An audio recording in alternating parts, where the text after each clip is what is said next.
ವ್ಯವಸ್ಥೆ ಬಗ್ಗೆನೇ ಅವ್ರಿಗೆ ಸಮಸ್ಯೆ ಇರೋದು. ನಾವು ಅವ್ರಿಗೆ ಯಾಕೆ ತೊಂದರೆ ಕೊಡಬೇಕು? ಅಷ್ಟೊಂದು ಸಂಕುಚಿತವಾಗಿ ತಗೊಳ್ತಿದ್ದೀರಿ ನಾವು. ಮೇಡಮ್, ನನ್ನಿದಿಷ್ಟೇ ಇರೋದು ಮೇಡಮ್. ಈಗ ಅವ್ರ ದೃಷ್ಟಿಯಿಂದನೇ ನಾವು ಹೇಳ್ತಿರೋದು. ಈಗ ಯಾವುದೋ ಒಂದು ವಿಚಾರದ ಮೇಲೆ ನಿಮಗೆ ನಂಬಿಕೆ ಇಲ್ಲ ಅಂತಂದಾಗ ಯಾಕೆ ಹೇರ್ಬೇಕು? ಸಿದ್ದರಾಮಯ್ಯನವ್ರು ಯಾಕೆ ಬಾನು ಮುಷ್ತಾಕ್ ಅವ್ರ ಮೇಲೆ ಇದನ್ನ ಹೇರ್ತಾ ಇದ್ದಾರೆ? ಅವ್ರಿಗೆ ನಂಬಿಕೆ ಇಲ್ಲದಲೇ ಇರುವಂತ, ಅವ್ರಿಗೆ ಭುವನೇಶ್ವರಿ ಮೇಲೆ ನಂಬಿಕೆ ಇಲ್ಲ ಅಂದಿದ್ದಾರೆ. ಚಾಮುಂಡೇಶ್ವರಿ ಪೂಜೆ ಮಾಡಿ ನೀವು ಅಂತ ಹೇಳಿ ಯಾಕೆ ಬಲವಂತ ಮಾಡ್ತಾ ಇದ್ದೀರಿ ನೀವು ಅವರಿಗೆ? ನೀವು ಅವರಿಗೆ ಇನ್ಯಾವುದಾದ್ರೂ ಒಂದು ಕಾರ್ಯಕ್ರಮಕ್ಕೆ ಅವ್ರನ್ನ ಅತಿಥಿಯಾಗಿ ಕರೀರಿ, ಅವ್ರಿಗೂ ಈ ಮುಜುಗರ ತಪ್ಪತ್ತೆ. ಇದು ನಾನು ಹೇಳ್ತೀನಿ, ಇದರಲ್ಲಿ ತಪ್ಪು ಮಾಡಿರುವಂತದ್ದು ಮುಖ್ಯಮಂತ್ರಿಗಳು ಸಿದ್ದರಾಮಯ್ಯನವರು. ಬಾನು ಮುಷ್ತಾಕ್ ಅವರಿಗೆ ನೀವು ಕನ್ನಡ ಸಾಹಿತ್ಯ ಪರಿಷತ್ತಿನ ಸಮ್ಮೇಳನ ನಡೆದ ಗೌರವಾಧ್ಯಕ್ಷರು ಮಾಡಬಹುದಿತ್ತು. ಈ ಕಾಂಟ್ರವರ್ಸಿನೇ ಬರ್ತಿರ್ಲಿಲ್ಲ. ಅವ್ರ ನಂಬಿಕೆ ಇಲ್ಲ ಅಂದಂತ ದೇವ್ರನ್ನ ಹೋಗಿ ಪೂಜೆ ಮಾಡು ಅಂತ ಹೇಳಿ ಅವ್ರಿಗೆ ಬಲವಂತ ಮಾಡಿ ಸಮಾಜದಲ್ಲಿ ಈಗ ನೀವು ಮುಖ್ಯಮಂತ್ರಿಗಳಿಗೆ ಕೇಳಿ ಯಾಕೆ ಅವ್ರಿಗೆ ನೀವು ಬಲವಂತ ಮಾಡಕ್ ಹೊರಟಿದ್ದೀರಿ? ಅವ್ರಿಗೆ ಹೋಗಿ ನಿಮ್ಮ ಶ್ಲೋಕ ಕೇಳಿ ಅವರಿಗೆ ಯಾಕೆ ತೊಂದರೆ ಕೊಡಕ್ ಹೋಗ್ತಾ ಇದೀರಿ ಸರ್? ನಮ್ಮ ದೇಶದ ಪ್ರಧಾನಿಗಳು ಎಷ್ಟೋ ಕಡೆ ಅಜ್ಮೀರ್ ಒಂದು ಚಾದರ್ ಎಲ್ಲ ಕೊಟ್ಟು ಮುಸಲ್ಮಾನರ ಹಬ್ಬಗಳನ್ನ ಒಂದು ವಿಶಿಷ್ಟವಾಗಿ ಆಚರಣೆ ಮಾಡೋದಕ್ಕೆ ಅವರ ಬೆಂಬಲ ಇರುತ್ತೆ. ಈಗ ಒಬ್ರು ಮುಸ್ಲಿಂ ಹೆಣ್ಣು ಅಥವಾ ಒಂದು ಹೆಣ್ಣು ಈ ತರ ಒಂದು ನಮ್ಮ ಇದಕ್ಕೆ ಒಂದು ಮುಖ್ಯವಾಗಿ ಕರಿತಿದೀವಿ ಅತಿಥಿಗಳು ಅಂದಾಗ ಬಿಜೆಪಿಯವರು ವಿರೋಧ ಮಾಡ್ತಾರ. ಇದಕ್ಕೆ ಒಂದು ಉದಾಹರಣೆ ಇದೆ. ನಮ್ಮ ದೇಶದ ರಾಷ್ಟ್ರಪತಿಗಳಾದ ದ್ರೌಪದಿ ಮುರ್ಮು ಅವ್ರನ್ನ ಸಂಸತ್ನ ಉದ್ಘಾಟನೆಗಾಗ್ಲಿ ರಾಮ ಮಂದಿರದ ಉದ್ಘಾಟನೆಗಾಗ್ಲಿ ಕರೆದಿರಲ್ಲ. ನಮ್ಮ ಪ್ರಧಾನಮಂತ್ರಿಗಳೇ ಅವತ್ತಿನ ದಿವಸ ಮಾಡ್ತಾರೆ. ಅದೇ ಒಂದು ರಾಜಕಾರಣವನ್ನ ಇಲ್ಲೂ ನೀವು ಬೆರೆಸಕ್ಕೆ ನೋಡ್ತಿದ್ದೀರಾ. ಅವರು ಒಂದು ಹೆಣ್ಣು ಅನ್ನೋ ಕಾರಣಕ್ಕೆ ನೀವು ಇಷ್ಟೊಂದು ವಿರೋಧ ಮಾಡ್ತಿದ್ದೀರಾ ಅಂತ ನಾನು ಒಂದು ಹೆಣ್ಣಾಗಿ ನಿಮ್ಮನ್ನ ಪ್ರಶ್ನೆ ಮಾಡ್ತಾ ಇದ್ದೀನಿ ಸರ್.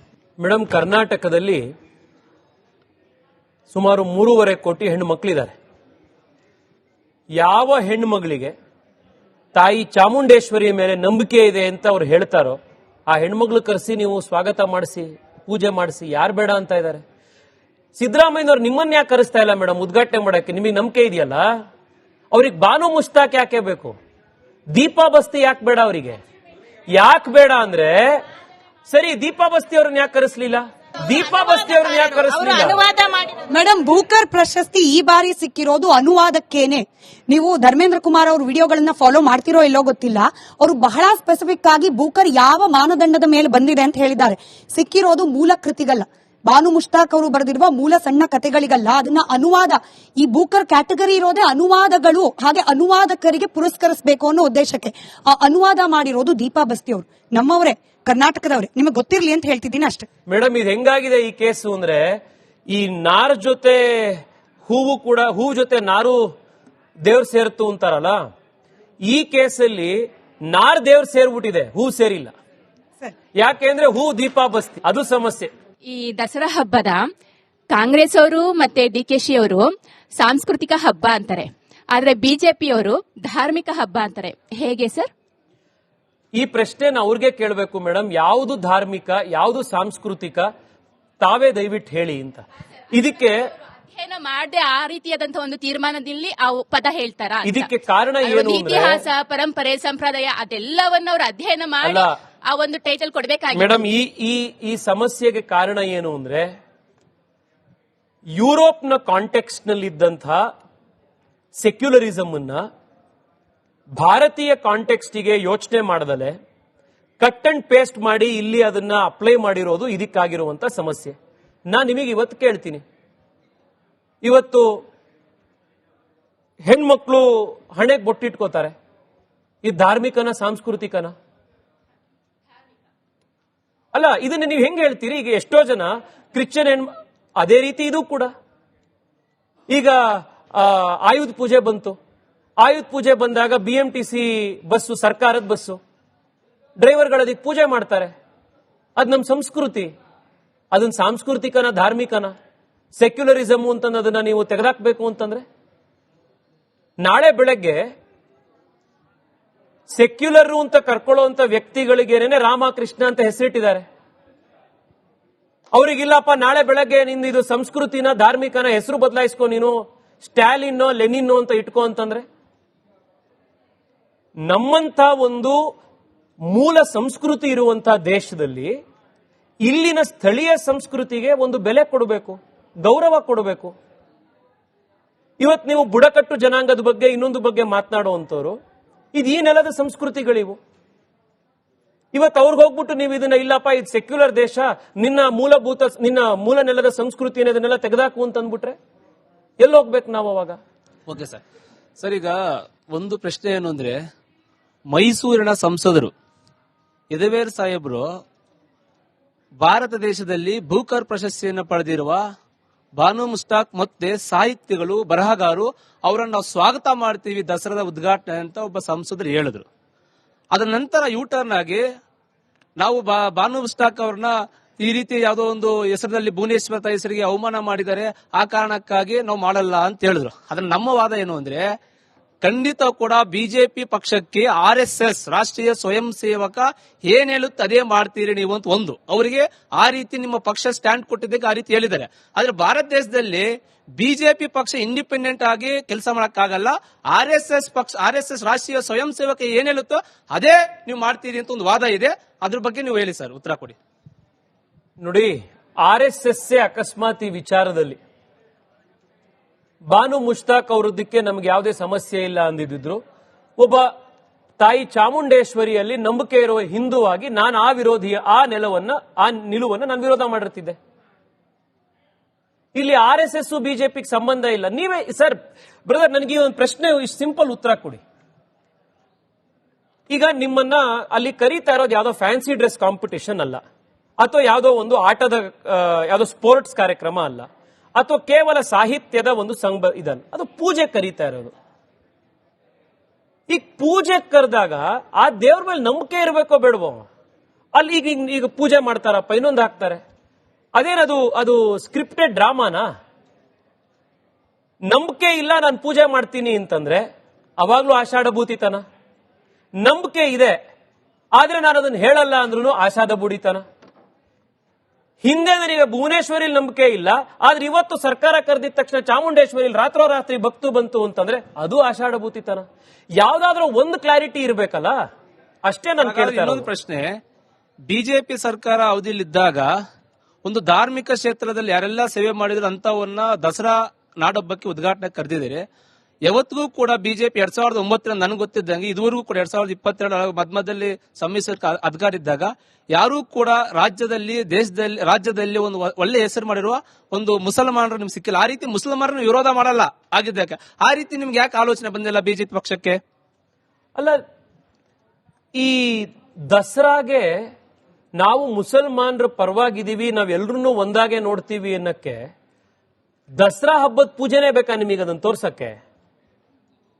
ನಾವು ಕರ್ನಾಟಕದಲ್ಲಿ ಎಲ್ಲಾ ಕಡೆ ರಸ್ತೆ ಮಾಡಿದೀವಿ, ನಮ್ಮ ಸರ್ಕಾರ ಇದ್ದಾಗ ಹಳ್ಳಿಗೆ ನೀರು ಕೊಟ್ವಿ, ಮನೆ ನಲ್ಲಿ ನೀರು ತೆಗೆದುಕೊಂಡು ಬಂದ್ವಿ.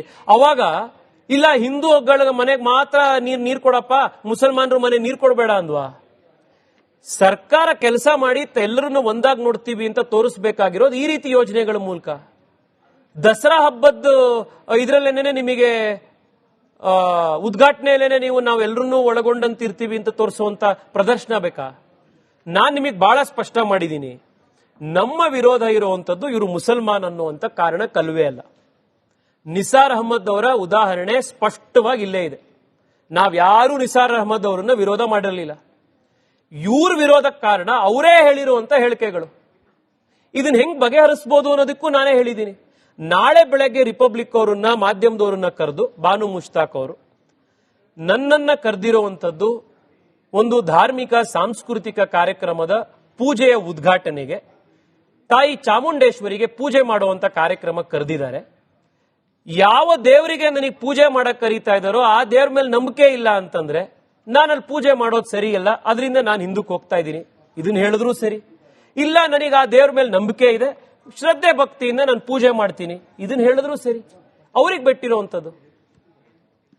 ನಮಸ್ಕಾರ ಸರ್, ನಾನು ಸಂಗಮೇಶ್ ಗೌಡ್ರ ಅಂತೇಳಿ ಉತ್ತರ ಕರ್ನಾಟಕದಿಂದ ಮಾತಾಡ್ತಾ ಇರೋದು. ಉತ್ತರ ಕರ್ನಾಟಕದಿಂದ ನಮ್ಮಲ್ಲಿ ಉತ್ತರ ಕರ್ನಾಟಕದಲ್ಲಿ ಹಿಂದೂ ಮುಸ್ಲಿಂ ಅನ್ನೋದು ಈ ಭೇದ ಭಾವನೆ ಇಲ್ಲ.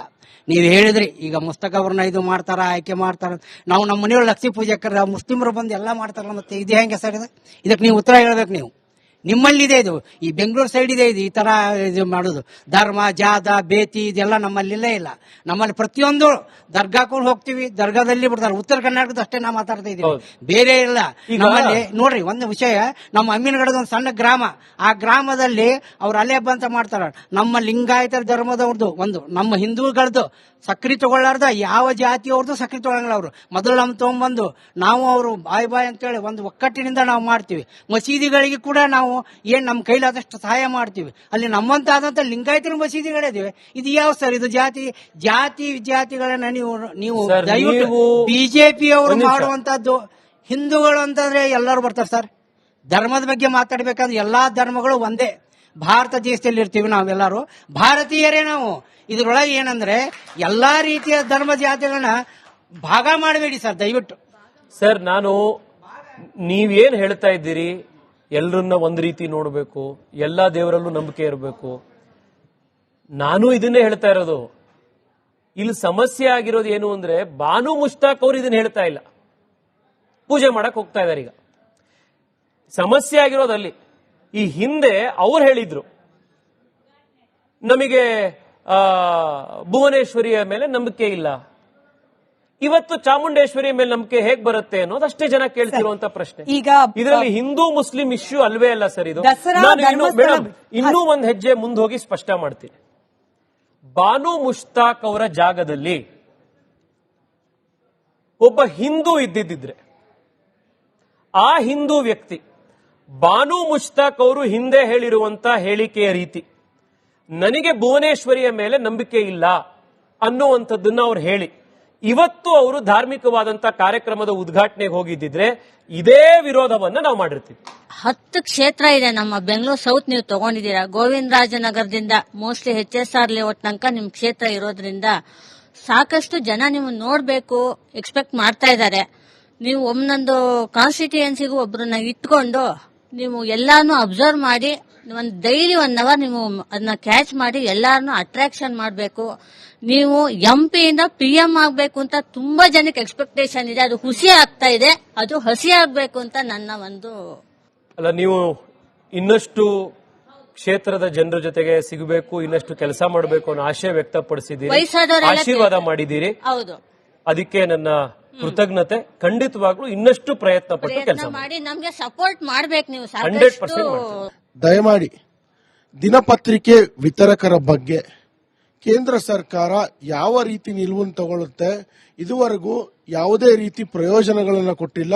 ಸ್ವನಿಧಿ ಅನ್ನೋ ಒಂದು ಯೋಜನೆಯನ್ನ 6 ಬಾರಿ ನಾವು ಕರ್ನಾಟಕ ರಾಜ್ಯ ಪತ್ರಿಕಾ ವಿತರಕರ ಒಕ್ಕೂಟ ಪತ್ರ ಬರೆದ ಆದಮೇಲೆ ಪ್ರಧಾನಮಂತ್ರಿ ಸ್ವನಿಧಿ ಯೋಜನೆಯನ್ನ ಘೋಷಣೆ ಮಾಡಿದ್ದಾರೆ. ಅದು ಬಿಟ್ಟರೆ ಅದು 10,000 ರೂಪಾಯಿ ಮಾತ್ರ ಸೀಮಿತ ಆಯಿತು. ಅದಾದ್ಮೇಲೆ ಕರೋನಾ ಸಂದರ್ಭದಲ್ಲಿ ದೇಶಾದ್ಯಂತ 25 ಲಕ್ಷಕ್ಕೂ ಹೆಚ್ಚು ಪತ್ರಿಕಾ ವಿತರಕರಿದ್ರು. ಪತ್ರಿಕೆ ಸಂಸ್ಥೆಗಳನ್ನ ಎಸೆನ್ಷಿಯಲ್ ಸರ್ವಿಸ್ ಅಂತ ಕರೆದ್ರು. ಪತ್ರಿಕೆಗಳನ್ನ ವಿತರಕರನ್ನ ಯಾವುದೇ ಸೌಲಭ್ಯಗಳನ್ನು ಕೊಟ್ಟಿಲ್ಲ. ಸಾವಿರಾರು ವಿತರಕರು ಸತ್ತಿದ್ದಾರೆ, ಅದಕ್ಕೆ ಯಾವುದೇ ಒಂದು ಗೌರವವನ್ನು ಸೂಚಿಸಿಲ್ಲ. ದಯಮಾಡಿ ಈ ಬಾರಿನಾದರೂ ನಮಗೆ, ನೀವು ಸಂಸದರಾಗಿದ್ದೀರಿ, ಯುವ ಸಂಸದರಿದ್ದೀರಿ, ದಯಮಾಡಿ ನಮ್ಮ ವಿತರಕರ ಬಗ್ಗೆ ಸಂಸತ್ತಿನಲ್ಲಿ ಧ್ವನಿ ಎತ್ತಿ ನಮಗೆ ದೇಶಾದ್ಯಂತ ಇರುವ 25 ಲಕ್ಷಕ್ಕೂ ಹೆಚ್ಚು ವಿತರಕರಿಗೆ ದಿನಪತ್ರಿಕೆ ವಿತರಕ ಚಳಿ ಗಾಳಿ ಮಳೆ ಅನ್ನದೆ ನಿಮ್ಮ ಸುದ್ದಿಗಳನ್ನು ನಾವು ಮನೆ ಮನೆಗೆ ತಲುಪಿಸ್ತೀವಿ. ನಮ್ಮ ಬಗ್ಗೆ ಯಾವುದೇ ಕಿಂಚಿತ್ ಯೋಜನೆಗಳನ್ನು ಕೊಟ್ಟಿಲ್ಲ. ದಯಮಾಡಿ ಕ್ಷೇಮ ನಿಧಿಯನ್ನ ಕೇಂದ್ರ ಸರ್ಕಾರ ತರುವ ನಿಟ್ಟಿನಲ್ಲಿ ತಮ್ಮ ನಿಲುವು ಏನು ಅನ್ನುವುದನ್ನ ಸ್ಪಷ್ಟನೆ ನೀಡಬೇಕು.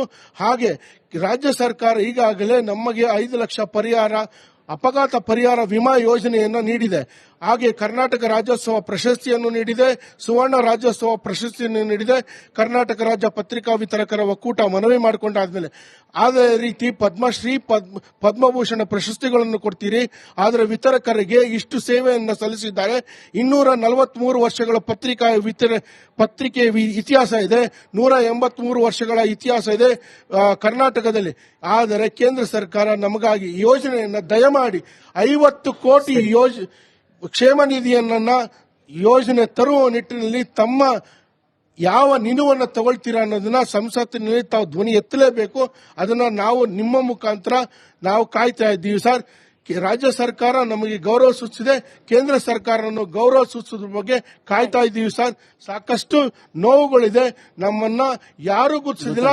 ರಿಪಬ್ಲಿಕ್ ಟಿವಿ ಮಾತ್ರ ನಮಗೆ ಮುಂದೆ ಸೀಟನ್ನು ಕೊಟ್ಟು ಇದುವರೆಗೂ ನಮ್ಮ ಧ್ವನಿಯನ್ನು ಕೇಳೋದಕ್ಕೆ ಸಾಕಷ್ಟು ನೀಡಿದ್ದಾರೆ ಸರ್. ನಿಮ್ ಬಗ್ಗೆ ಸಂಸತ್ನಲ್ಲಿ ಮಾತನಾಡಬೇಕು, ಕೇಂದ್ರ ಸರ್ಕಾರ ಅದ್ರ ಬಗ್ಗೆ ಕ್ರಮ ಕೈಗೊಳ್ಳಬೇಕು. ಅಲ್ಲ, ಬಹಳ ಸೂಕ್ಷ್ಮವಾದಂತ ವಿಷಯ. ಬಹಳಷ್ಟು ಜನ ಇದರಲ್ಲಿ ಕಷ್ಟದಲ್ಲಿದ್ದಾರೆ. ತಾವು ಈ ವಿಷಯ ಬಹಳ ಫೋರ್ಸ್ಫುಲ್ ಆಗಿ ನನ್ನ ಗಮನಕ್ಕೆ ತಂದಿದ್ದೀರಿ. ಕಾರ್ಯಕ್ರಮ ಮುಗಿದ ಮೇಲೆ ನಿಮ್ಮ ನಂಬರ್ ತಗೊಂಡು ನಿಮ್ಮ ನಿಯೋಗದ ಜೊತೆಗೆ ಒಂದ್ಸತಿ ಮೀಟ್ ಮಾಡಿ ಸಮಸ್ಯೆಯನ್ನು ಮತ್ತಷ್ಟು ಗಂಭೀರವಾಗಿ ಅರ್ಥ ಮಾಡಿಕೊಂಡು ಸಂಸತ್ನ ಹೊರಗಡೆ ಕೇಂದ್ರ ಸರ್ಕಾರದ ಮಟ್ಟದಲ್ಲಿ ಇದಕ್ಕೆ ಯಾವ ರೀತಿ ಬಗೆಹರಿಸಕ್ಕೆ ಸಾಧ್ಯ ಆಗತ್ತೆ, ಅದು ನಿಮ್ಮ ಸಮಸ್ಯೆಗೆ ಧ್ವನಿಯಾಗುವಂತ ಕೆಲಸ ಪ್ರಾಮಾಣಿಕವಾಗಿ ಮಾಡಿ. ಮನ್ ಕಿ ಬಾತ್ ನಲ್ಲಿ ಯುವ ಪೀಳಿಗೆಗಳು ಪತ್ರಿಕೆ ಓದೋದ್ರ ಬಗ್ಗೆ ಪ್ರಧಾನಮಂತ್ರಿಗಳು ಒಂದು ಕರೆ ಕೊಡಬೇಕು ಅನ್ನೋದನ್ನ ದಯಮಾಡಿ ತಮ್ಮ ಮೂಲಕ ಯುವ ಪೀಳಿಗೆಗಳು ಬರೀ ಮೊಬೈಲ್ ನಲ್ಲಿ ಮುಳುಗಿದ್ದಾರೆ, ಪತ್ರಿಕೆಗಳನ್ನ ಓದ್ತಾ ಇಲ್ಲ ಸರ್. ದಯವಿಟ್ಟು ಅದು ಗಮನಕ್ಕೆ ತರ್ತೀನಿ ಅಂತ ಹೇಳಿ ಹೇಳಿದ್ದಾರೆ. ಅಲ್ಲಿಗೆ ಸರ್, ನನ್ನ ಹೆಸರು ಸುರೇಶ್ ಅಂತ ಹೇಳಿ, ಕರ್ನಾಟಕ ಬೀದಿ ಬದಿ ಒಕ್ಕೂಟದ ಅಧ್ಯಕ್ಷರು. ನಮ್ಗೇನಾಗಿದೆ ಅಂದ್ರೆ ನಾವು ಈ ರಾಜ್ಯದಲ್ಲಿ ಬೀದಿ ವ್ಯಾಪಾರಿಗಳಾಗಿ ಜೀವನ ಮಾಡ್ತಾ ಇದೀವಿ. ನಮ್ಮ ಬೀದಿ ವ್ಯಾಪಾರಿಗಳಿಗೆ ಯಾರಿಗೂ ಯಾವುದೇ ಸರ್ಕಾರ ಬಂದ್ರೂ ಯಾವುದೇ ನ್ಯಾಯ ಸಿಕ್ಕಿಲ್ಲ, ಅವ್ರಿಗೆ ನೆಲೆ ಸಿಕ್ಕಿಲ್ಲ. ಎಲ್ಲಾ ಕಡೆ ತಿರುಗುಳಿಸ್ತಾ ಇದಾರೆ ಹೊರತು ನಿಮ್ ಸರ್ಕಾರದಲ್ಲೂ ಮಾಡಿದ್ರು, ಕಾಂಗ್ರೆಸ್ ಸರ್ಕಾರ ತಿರುಗುಳಿಸ್ತಾ ಇದ್ರಿ. ಗ್ರೇಟ್ ಆಫ್ ಬೆಂಗಳೂರು ಹೆಸರಲ್ಲಿ ಇವಾಗ ನಮ್ಮನ್ನ ತಿರುಗುಳಿಸ್ತಾ ಇದಾರೆ. ನಮ್ಮ ಜೀವನ ಹೇಗೆ, ನಮಗೆ ಯಾವ ಕಾನೂನು ಇದೆ ಅದ್ರ ಅಡಿಲಿ ನಮಗೆ ನ್ಯಾಯ ಬೇಕು. ಒಂದು. ಎರಡನೇದು, ನಮಗೆ ಕೆಲವೊಂದು 17 ಕ್ವಶನ್ ಇದೆ ನನ್ನ ಹತ್ರ, ಅದನ್ನ ನಿಮಗೆ ಕೊಡ್ತೀನಿ. ಅದಕ್ಕೆ ನನಗೆ ಪೂರ್ತಿಯಾಗಿ ಉತ್ತರ ಬೇಕು. ನನಗೆ ನಮ್ಮ ಜನಕ್ಕೆ, ನಮ್ಮ ಬೀದಿ ವ್ಯಾಪಾರಿಗಳಿಗೆ ಕೇಂದ್ರ ಸರ್ಕಾರ ಆಗಲಿ ರಾಜ್ಯ ಸರ್ಕಾರದಾಗ್ಲಿ ಯಾವುದೇ ಸ್ಕೀಮ್ ಇದ್ರೂ ಅವ್ರಿಗೆ ಸುಲಭವಾಗಿ ಸಿಗಂಗಾಗಬೇಕು. PM ಸ್ವಾನಿಧಿ ಅಡಿಲಿ 10,000, 20,000, 50,000 ಅಂತ ಲೋನ್ಗಳು ಕೊಟ್ರಿ. ಡಿಸೆಂಬರ್ 30ನೇ ತಾರೀಕು ನಿಲ್ಸಿದ್ರಿ. ಅದಾದ್ಮೇಲೆ ತಿರ್ಗಾ ಬೀದಿ ವ್ಯಾಪಾರಿಗಳಿಗೆ ಕೊಡ್ತಾ ಇಲ್ಲ. ಯಾಕೆ ತಿರ್ಗಾ ಕೊಡ್ತೀರಾ, ಕೊಡಲ್ವಾ? ಇದ್ರ ಬಗ್ಗೆ ನಂಗೆ ಮಾಹಿತಿ ಬೇಕು ಸರ್. ಸರ್, ನಮ್ಮ ಸ್ಟೂಡೆಂಟ್ ಆಗಿ ಶಿಕ್ಷಣ ಕ್ಷೇತ್ರದ ಬಗ್ಗೆ ಸ್ವಲ್ಪ ಮಾತಾಡೋದಾದ್ರೆ, 2021ರಲ್ಲಿ ಬಿಜೆಪಿ ಅವರು ಅಧಿಕಾರದಲ್ಲಿದ್ದಾಗ NEP ಅನ್ನ ತಂದ್ರು. ಮತ್ತೆ ಅದು ಅವರು ಅಧಿಕಾರ ಆದ್ಮೇಲೆ ಕಾಂಗ್ರೆಸ್ ಅವರು ಬಂದ್ರು, SCP ಅನ್ನ ತಂದಿದ್ದಾರೆ. ಇದರಲ್ಲಿ ನಮ್ಮ ಶಿಕ್ಷಣ ಕ್ಷೇತ್ರದಲ್ಲಿ ರಾಜಕೀಯ ಅನ್ನೋದು ಬೇಕಾ? ವಿದ್ಯಾರ್ಥಿಗಳಿಗೆ ಇದರಿಂದ ಗೊಂದಲ ಉಂಟಾಗ್ತಿದೆ ಅಂತ ನಿಮ್ಗೆ ಅನಿಸ್ತಿದ್ಯಾ? ಸರ್, ಉತ್ತರ ಬಹಳ ಒಳ್ಳೆ ಪ್ರಶ್ನೆ ಕೇಳಿದ್ರಿ ಬ್ರದರ್. ರಾಜ್ಯ ಸರ್ಕಾರ ಕೇಂದ್ರ ಸರ್ಕಾರಗಳ ಜಟಾಪಟಿ ಮಧ್ಯ ಬಡವಾಗುವಂಥದ್ದು ವಿದ್ಯಾರ್ಥಿ. ನಮಗೆ ಇವತ್ತು ಬೇಕಾಗಿರುವಂಥದ್ದು, ಇವತ್ತಿಗೆ ಹೇಗಾಗಿದೆ ಅಂತಂದ್ರೆ, ಆರ್ಟಿಫಿಷಿಯಲ್ ಇಂಟೆಲಿಜೆನ್ಸು, ಚಾಟ್ GPT ತರದ್ದು ಲರ್ನಿಂಗ್ ಮಾಡ್ಯೂಲ್ಸ್